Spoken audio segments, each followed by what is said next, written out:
Yeremia 13 ayatnya yang pertama hingga ayatnya yang ke-27. Firman Tuhan, beginilah firman Tuhan kepadaku, pergilah membeli ikat pinggang lenan, ikatlah itu pada pinggangmu, tetapi jangan kau celupkan ke dalam air.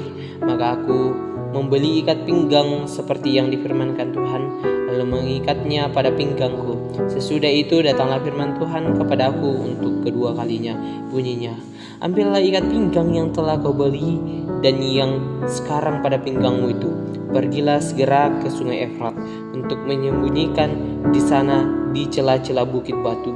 Maka pergilah aku lalu menyembunyikannya di pinggir sungai Efrat seperti yang diperintahkan Tuhan kepadaku. Sesudah beberapa waktu lamanya berfirmanlah Tuhan kepadaku, pergilah segera ke sungai Efrat, mengambil dari sana ikat pinggang yang kuperintahkan kau sembunyikan di sana. Maka pergilah aku ke sungai Efrat, lalu aku menggali dan mengambil ikat pinggang itu dari tempat aku menyembunyikannya.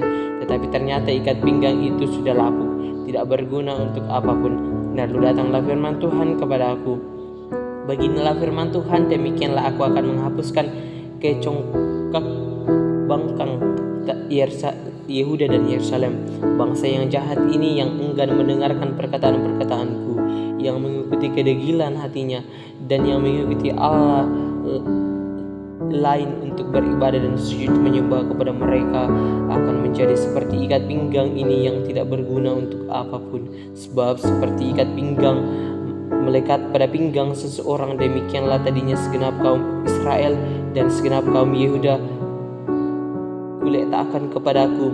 Demikianlah firman Tuhan, supaya mereka itu menjadi umat, menjadi ternama, terpuji dan terhormat bagiku. Tetapi mereka itu tidak mau mendengar. Katakanlah kepada mereka firman ini, beginilah firman Tuhan Allah Israel, setiap buruk harus dipenuhi dengan anggur. Dan jika mereka berkata kepadamu, masakankah kami tidak tahu betul bahwa setiap buyung harus dipenuhi dengan anggur?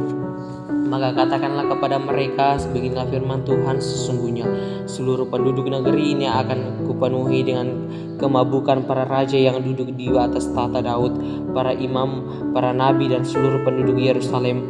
Aku akan membandingkan seorang kepada yang lain sampai mereka hancur, bapa-bapa dengan anak-anaknya. Demikianlah firman Tuhan. Aku akan membinasakan mereka tanpa belas kasihan, tanpa merasa sayang dan tanpa ampun.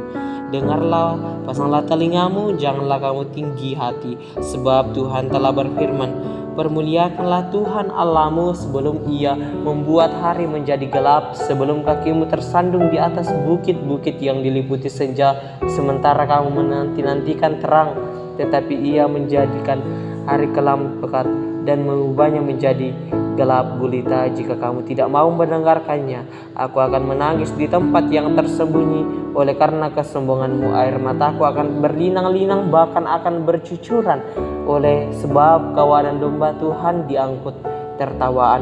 Katakanlah kepada raja dan kepada ibu suri, duduklah di tempat yang rendah sekali, sebab mahkota kemuliaan sudah turun dari kepalamu. Kota-kota tanah Negeb sudah ditutup gerbangnya, dan tidak ada seorang pun yang membukanya. Segenap Yehuda sudah diangkut ke dalam pembuangan, seluruhnya. Layakkanlah matamu, hai Yerusalem, dan lihatlah, ada orang datang dari utara, dan di demi manakah kawanan ternak yang diberikan kepadamu, kambing domba yang menjadi kemuliaanmu? Apakah yang kau katakan apabila diangkat menjadi kepalamu, orang-orang yang kau perlukan sebagai pacar? Bukankah kesakitan akan menyerap engkau seperti halnya seorang perempuan yang melahirkan? Dan apabila engkau bertanya dalam hatimu, mengapakah semuanya ini menimpa aku? Karena banyaknya kesalahanmu, maka disiapkanlah ujung kainmu dan engkau diperkosa. Dapatkah orang Ethiopia mengganti kulitnya, atau mengancam tutul mengubah balangnya? Masakan kamu dapat berbuat baik, hai orang-orang membiasakan diri berbuat jahat? Aku akan menghamburkan mereka seperti sekam yang diterbangkan angin padang gurun. Itulah nasibmu, bagianmu yang telah kau ukur untukmu. Demikian firman Tuhan. Karena engkau melupakan aku mempercayai dusta. Aku pun juga akan mengangkat ujung kainmu sampai kepada mukamu, sehingga aku lihat auratmu, sinamu dan ringkingmu, persendalmu yang mesum di atas bukit-bukit dan di padang-padang. Aku sedang melihat perbuatanmu yang keji itu. Celakalah engkau, hai Yerusalem, berapa lama lagi hingga engkau menjadi tahir? Demikian firman Tuhan. Amin.